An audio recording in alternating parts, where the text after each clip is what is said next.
jeunes amants, et ensuite ils pourront suivre la retransmission de la rencontre ici. Voilà. Donc les villes, c'est Dunkerque, Hénin-Beaumont, Abbeville, Hasbrook, Lers, et j'ai déjà oublié une. Voilà, c'est pas grave, mais en tout cas, sachez qu'un peu partout, comme ça, il y a des gens qui vont assister et vivre la même expérience que vous. Ça ne sera pas encore interactif, peut-être l'année prochaine. Vous dire aussi que nous sommes très heureux de vous présenter dans quelques instants ce film, Les Jeunes Amants, parce que c'est un film qui nous a vraiment séduit. Déjà sa réalisatrice, qu'on aime beaucoup, La tête de maman, Du vent dans les mollets, Au témoin d'un doute, c'est Karine Tardieu. On n'a jamais eu l'occasion de l'accueillir pour des raisons de timing, de sortie de film. En tout cas, aujourd'hui, on est très heureux de pouvoir vous présenter ce film, qui est d'ailleurs plaît beaucoup parce que c'est une histoire d'amour, et quand je dis histoire d'amour, c'est une histoire d'amour avec un grand A, mais c'est pas qu'une histoire d'amour, c'est aussi un film qui aime ses personnages. Et ça, c'est vraiment l'une des forces, une des nombreuses forces de ce merveilleux film. Oui, c'est un film magnifique et qui offre un rôle somptueux, mais toutes les comédiennes et tous les comédiens ont de très beaux rôles dans le film. Mais en tout cas, la comédienne que vous êtes venue voir ce soir, Fanny Ardant, a un rôle merveilleux et que peut-être toutes les actrices n'auraient pas accepté, je pense. Bien évidemment, on retrouvera Fanny Ardant tout à l'heure, on retrouvera aussi les comédiens Sharif Andoura, mais je vous demande d'applaudir, elle va venir vous dire un petit mot juste avant la projection, c'est vraiment très gentil de sa part, d'accueillir la réalisatrice et scénariste Karine Tardieu.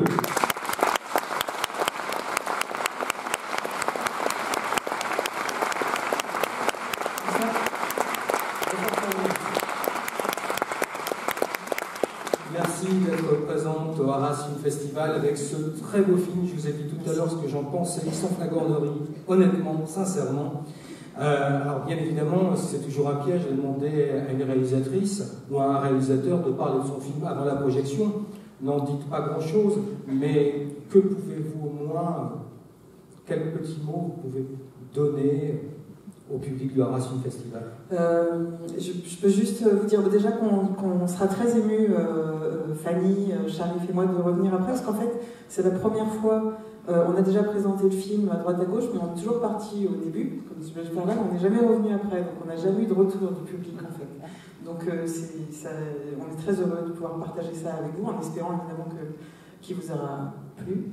Et puis, la seule chose que je peux en dire, sans rien en dévoiler, c'est que c'est une histoire qui a été particulièrement émouvante pour moi, au-delà du contexte que tous les réalisateurs qui présentent des films aujourd'hui ont traversé avec des films arrêtés, le confinement, etc. Donc, qui a rendu évidemment ce tournage particulièrement émouvant, parce qu'on avait la sensation d'avoir la chance tout d'un coup de pouvoir se remettre au travail, mais c'est un film qui en fait a été initié par une réalisatrice que vous connaissez sans doute, puisqu'elle est venue, je crois, souvent présenter des films ici, c'est Solveig Hansbach. Et Solveig était une amie, elle avait... en fait, il y a une histoire qui est arrivée à sa mère, qui lui tenait beaucoup à cœur, et qu'elle voulait absolument mettre en scène, et puis elle était malade elle-même, elle se savait mourante, et l'avant-veille, je crois, de sa mort, elle a demandé à sa co-scénariste, avec qui elle avait commencé à écrire ce projet, elle voulait que le film se fasse, malgré, au-delà d'elle, j'ai envie de dire, et du coup, elle a juste demandé à sa co-auteure de lui faire cette promesse que non seulement que le film se fasse, et qu'il soit, si possible, réalisé par une femme. Et voilà, elle est décédée, un peu de temps a passé, et puis un jour, son producteur que je connaissais, sa co-auteure que je connaissais aussi, enfin voilà, sont venus me proposer le projet. J'ai eu un peu peur, je vous avoue, au départ, parce que c'est quelque chose de reprendre le projet de quelqu'un qu'on connaît, avec qui on était amis, et puis en plus, pour un projet qui était très important pour elle. Et puis finalement, bon an, j'ai dit oui, on a complètement retravaillé, restructuré le scénario, réinventé, j'ai envie de dire, mais en essayant en tout cas de rester fidèle à l'esprit de Solveig, de ce qu'elle voulait raconter. Alors c'est pas un film de Solveig, c'est devenu mon film, on va dire, mais en tout cas elle a été un peu avec moi tout le temps, et donc c'est à elle que je pense ce soir. Voilà, je ne sais pas si elle aurait aimé le film, en tout cas, elle aurait aimé qu'il existe et qu'il soit là et que vous le voyez ce soir. Voilà. Donc, je vous dis à tout à l'heure. Fanny se réjouit, Fanny et Charles se réjouissent de se joindre à moi pour que vous parliez.